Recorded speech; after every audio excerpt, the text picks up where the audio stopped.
Okay, with musician Olivia Millin. Olivia Millin, TTYL is the music video played at the Feedback Film Festival, directed by Kevin Charge. You are the musician. You're the writer of the piece as well. Yes, I And am. what does TTYL stand for? It stands for Talk to You Later. Talk to you later. Okay, so tell me about this music video. Is this your first music video? No, my first music video was actually Be With Me. It was the first J-pop song I ever created. And it was about, I'd say, a year or two ago. And TTYL was created the year after that, this last May, in response to the song's performance. And after getting some good reviews from the song, I decided, you know what, I kind of want to create like this sort of nonchalant, really edgy, sort of new branded feel in New York City. I don't know how I came over that, but I just, a vision just came across with me of dancing in New York Times Square. And I just thought that would be that's perfect. That's the place I gotta be. So that's exactly what I did. And the music video is very much themed towards not letting toxicity bring you down and walking away from it. Talk to you later, right? If Mhm. I don't want to, Yes, if I don't want to talk to you, I'll talk to you later, right? exactly. Okay, so are you from New York City? No, I'm not. I'm from Florida. What city? Like Florida's a big state. Yeah, Sarasota. Sarasota, Florida. Okay, gotcha. So you're from Sarasota, Florida, and you shot a lot of this video, music video in Times Square. Have you Mhm. been to Times Square before you shot this video? Yes, I have. At night? Not, yeah, I've been at night, but not during like the evening where it Okay. was kind of where we did it at that time. It was like the perfect time where it was like light enough so you could see all the buildings and everything, but it was dark Yeah. enough so you could see the billboards. Like sunset. It's this Yes. so you have a certain time frame where you Oh, got yes. this golden hour, I guess, right? Absolutely. Yeah, that's what made it particularly hard, but we only had like a three takes to do it too because there were so many people in, forming crowds and everything. That And was my next question. Because yeah. it's theater time, right? Like it gets pretty busy there, and there's lots of it gets pretty intense there too. There's an interesting intensity of people, shall we Yes. say? It doesn't define the rest of Manhattan. It's got its own little energy, I guess, there. And did you guys just decide to like run and gun and shoot it? Well, originally when we went over there, I took a look at this giant mass of people and I'm like, how the hell are we gonna do this? Yeah, Right? that's what I'm And wondering. How the hell did you do it? well, we just started my director, Zane. He's wonderful. He directed the whole video and everything. He just told us to just get in a certain spot and start dancing. And we're like, oh, okay, we'll do it. And then we just started dancing and people just started clearing the way. It was amazing. Because they think that you're part of the act, right? Like there's so many acts Exactly. going on. They don't know, right? Exactly, yes. Yeah. And then you got some great shots there. So who did the choreography of the dance? The choreography was done by Koresh Dance Company. Um, it was choreographed by Tori Vincent specifically. And we worked together, the two of us on that choreography for about 2 months. And then you had Um, four other dancers, right? yes, they were all from Koresh Dance Company. So you've known that you knew the dancers before that? Yeah. You guys are all based in Florida? No. I go to college in Philly, so I sort of like commute over to that dance company, and Gotcha. I knew them from there. Gotcha. So everybody kind of took the train from Philly to New York and kind of got it Yes. done? Yes. Gotcha. All right, so yeah, really cool. Then you interspersed it with I'm assuming you're shooting in the studio and then you're kind of like taking the choreography from both scenes and kind of matching them together, I guess, right? Exactly. Yes, that's exactly how it went out. Yeah, that's a great idea. That's pretty ingenious though, and you got yourself a 3 minute video. Yeah, it took a lot of planning though. It was a lot of, Of course. just in case this happens, just in case that happens, it took, I'd say we only had about 4 weeks of group rehearsals, and that wasn't every day. That was like once a week. So we only had like 4 or 5 group rehearsals before the music video, and I'm surprised how everything just came together in that short amount of time because at first I was a little doubtful, but everyone really pulled through and I was really happily surprised about that. And who designed all the costumes? The costumes were actually designed by me, with influence from my manager. Gotcha. And there's a certain how many looks do you have? You have like probably like 6 or 7 looks in the 3 minutes. I have all right, so I have that giant orange outfit in Yeah. the looking up toward the Yeah. sky. Yeah, Yeah. that one was particularly hard because I was in 6-inch stilettos Yeah. and I was leaning over Assuming at those the that's same hard to time. dance in. Oh, yes. Well, I didn't have to dance in those, but I did have to lean over and kick the camera, balancing on one foot, and my whole body was in view, so I couldn't hold on to anything. So I had Okay. to do that for about a solid 30 minutes, and afterward, I that was the last film of the day. So I just completely collapsed, and that was the most pain my feet had ever been in. But so we had that outfit, and then the second most challenging outfit was the red and denim outfit where the big screen was behind us. Hmm. You're Um wearing big stilettos there too, aren't you? yeah, I'm wearing big chunky heels. They're Yeah. big red chunky heels, and they I had to dance in those for about 4 hours. So that was pretty challenging. I remember there were just some takes where I just had to completely start over because I rolled my ankle. So that was very hard to do. And then there were the other two outfits were pretty easy. It was a purple outfit, which with was like a solo shot outfit, and then I had a like dance outfit for the Times Square scene. So I had four outfits.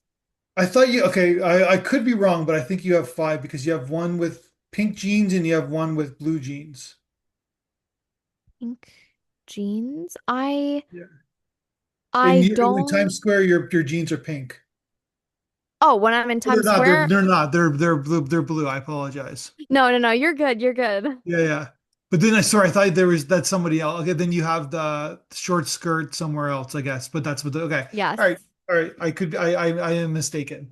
But No, that's the there's a effect of lot of this. Yeah. changes. There's a lot Yeah. of changes. It's very hard to grasp. I totally understand. I was very overwhelmed as well. So So then the intention of this film is to get it out there. It's on YouTube now. Sending like and then just kind of getting as many views as you can, eyes on as you can. yeah, pretty much. And to raise awareness for just the message that is trying to be put, I guess. Gotcha. And what was the motivation to send it out to festivals like ours? I guess the motivation to send it would be like I really just wanted to gain that awareness of its message, and I really wanted to compete in sort of like a different league. And I guess I was just really excited for that opportunity. So, So you're like your manager, Michael sends it out, I guess, right? yes, correct. Yeah. And he believes in you, one would assume. Yes, I have an amazing team. And is that your goal in life? The goal is to be a singer. Yes, absolutely. So one assumes that you're in your 20s and you said you go to college right now. Yes. And how's that? What are you studying? I'm studying communications. I plan to study a little more about media creation and marketing, with PR and stuff like that, so that I can understand sort of the business behind what I do, and how to promote myself better. And that way, looking forward, I can sort of know what's going on because I've always kind of sat back and just let people do stuff for me, but not knowing how it actually works kind of bothers me. Um, because, with when that's the case, you never know if someone's taking advantage of you. You never know exactly, what's happening. I mean, obviously I have a wonderful team now. But, if that changes and I have to, scope out some new people, for some reason or another, I want to be prepared for that. You grew up in kind of the Instagram era, I guess, right? Yes. Do you remember a world before Instagram? Yes, I do. I didn't have a phone until I was like 10. So, I was very much, I played with Littlest Pet Shops a lot when I was a kid.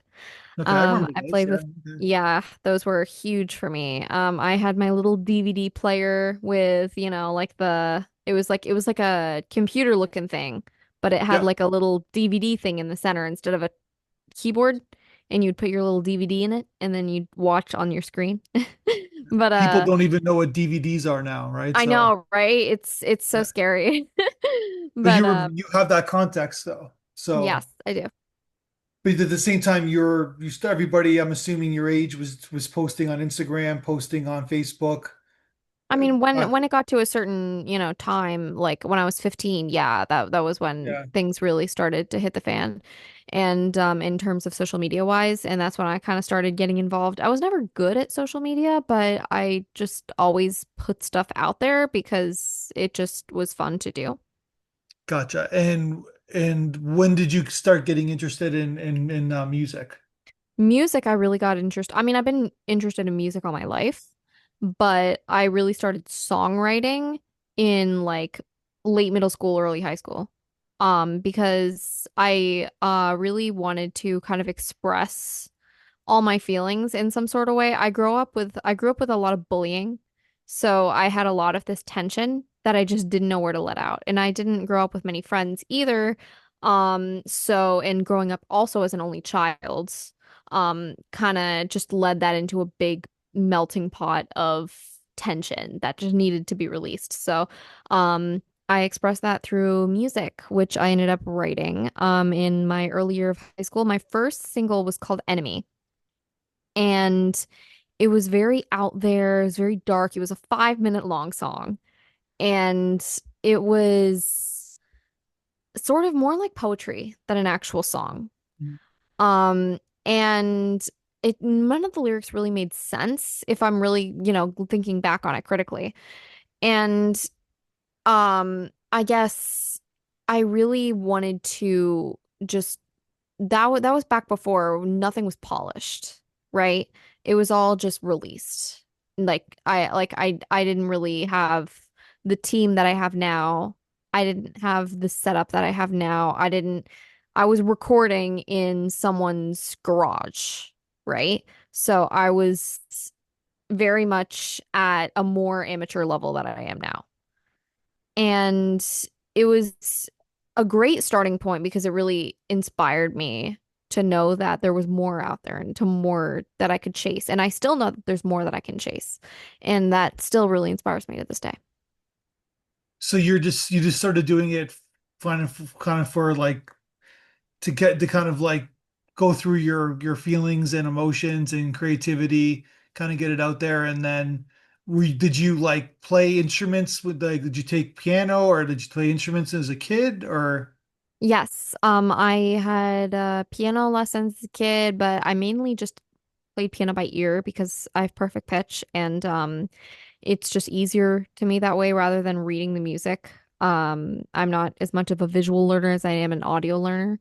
sure. And then I played flute and a little bit of violin growing up. But I mainly sung. I've sung in choirs all my life. I've been in Broadway shows, in my high school and community theaters. Yeah. But I've kind of been just surrounded by music wherever I went. When did you realize you had perfect pitch? I kind of grew up with it. Um, I mean, I've always kind of known because my mom sort of Told you. yeah, I guess she told me, but she also had perfect pitch growing up, so it's genetic, right? Okay. But I didn't really know until I was in chorus class and, I like knew the note of the first song and then they were like, "How'd you know that?" And I'm like, I just knew it, it's fine. But and then they were like, "You're not supposed to know that." And then they like did this thing where they quote unquote clean your ears, where they like just bash on the piano, and you're not supposed to like know what note is what. And they played a G, and I was like, "Oh, that's a G." And then I was like, they were all like, "Oh, so you have perfect pitch," and I was like, "Oh, okay, that's what that is. Cool." Do you know how many what the percentage of the population has perfect pitch? Low. I know that. I don't know Okay. exactly what it is, but I know it's low. And when did you start dancing? I started dancing about, I mean, I did ballet when I was 9 for like, from when I was 3 to 9 years old. Maybe a little bit after that, but I didn't really start like K-pop style, hip hop style dancing until like last year. So I've been sort of training myself and been in training with Crush Dance Company as well. So And it says that yeah. 1 in 10,000 have perfect pitch. So 0.01, 0.001% of the population. Wow. Yeah. Yeah. So simple math, if it's a town of 10,000, of 100,000 people, 10 people have perfect pitch. Wow. And two are sitting in the same, you said your mom does. So and we're sitting in the Yes. same, yeah, house. Yes. Yeah. Yeah. I mean, my mom, now my mom has, I think it's one of those things where if you don't use it, you kind of lose it. I mean, yeah, Gotcha. it'll always be It's there, not but like I riding a think bike. It's just like you got to keep for practicing. me, for me, it's like riding a bike. Yeah. For my mom, she'd always like as she got older, she kind of lost it a bit. Yeah. She still has it to a degree. It just is harder for her. Then again, she's also been through many sicknesses, so Yeah. that may have they were like neurological sicknesses, so that may have impacted it as well. Yeah. But for me, it's always been kind of natural. I've always been kind of slow at it. Just like discovering notes and stuff like I can still do it. I'm just a little slower than the average, like than Charlie Puth. Like if I couldn't like Charlie Puth could basically, do a note right on the spot, right? Yeah. If I can name you a note, like I can sing a G right now, like a um let's see. That's gonna be like a G, right? I can sing that right now. And I can do that, but it takes like I said, it takes me a second. Um and I don't know why, but I think it's because I just haven't trained it. It's like this innate thing that I have, but I haven't actually done the music theory to, hone it and train it and specialize in it and all that stuff. Okay. So Lady Gaga has perfect pitch, Beethoven, Bach, Lady Gaga Chopin. has perfect pitch. No way, I did Yeah. not know that. Chopin. Taylor Swift does not. Barbara Streisand does. Yeah. So therefore you're in select company. Stevie Wonder, which makes sense, right? Yeah. Brian Wilson, Beach Boys, Jimi Hendrix had Yeah. perfect pitch. So Yeah. there you go. Yeah. Yeah. For sure. Yeah. So you're in good company. So okay, back to the dancing because obviously in your music video, when you're shooting, you said you're only there for like an hour. You're shooting you're in Times Square. The choreography's got to be perfect, right? Like it's got Yes. to be, and you guys must have practiced for a long time, the five of you. One would Oh, assume. yes. Yes. Absolutely. So I'd say, it was a lot of practicing on my own because it takes a lot of muscle memory for me. Dancing doesn't come as naturally to me as notes and ear training and recognition, all the perfect pitch stuff that I have, that's easy. But dancing, that's really hard for me. Because I'm not a rhythmic person. So learning to dance was really challenging in the fact that it required a lot of looseness. It's not like a perfect art in a Mhm. sense that, when you sing a note, it's dead on versus it's not. Yeah, That's simple, but when you dance, it's like, it either looks good or it doesn't, and that's subjective to every eye. So I was always getting different feedback no matter where I went, but I did get the same feedback in that I just looked stiff. yeah, So I kind of, and the only way to fix that is by practicing. Yeah, learned that the hard way. But I ended up practicing just like, every single day after school. Um in my school dance room, but that's pretty much how that went. So I yeah. basically just like practiced the hell out of it and hope for the best. Yeah, sometimes I see like people who are dancing and they're great, but there's something's missing where like they don't jump out at the screen, right?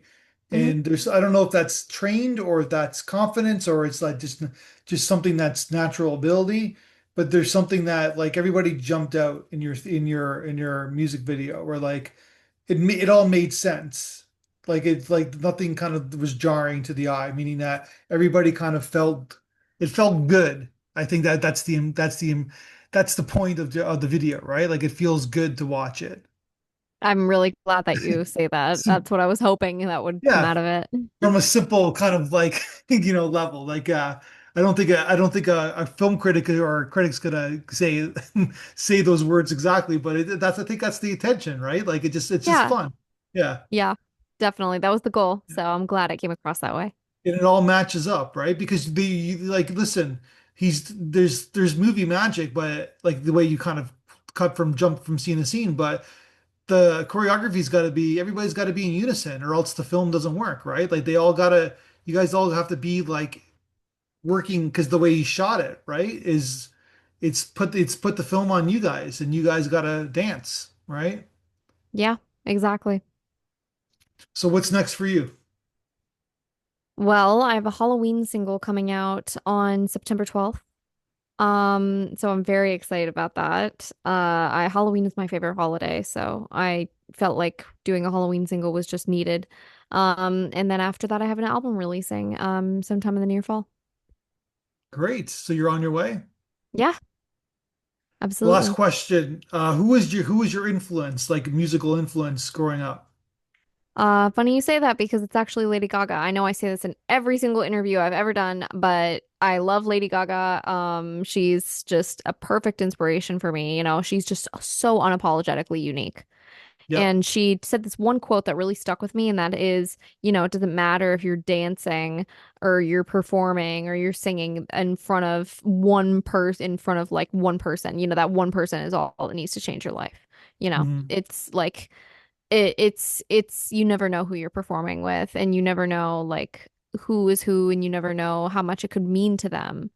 Even if they aren't anyone special, just how much it can mean to them to just perform in front of them, right? So that was one thing that she said that really stuck out for me. And she's repeated that quote a million times in a million different ways, but I love Lady Gaga. I love her style. I love her uniqueness. She's just the way she responds to hate as well is also very inspiring because she's just so flippant with it.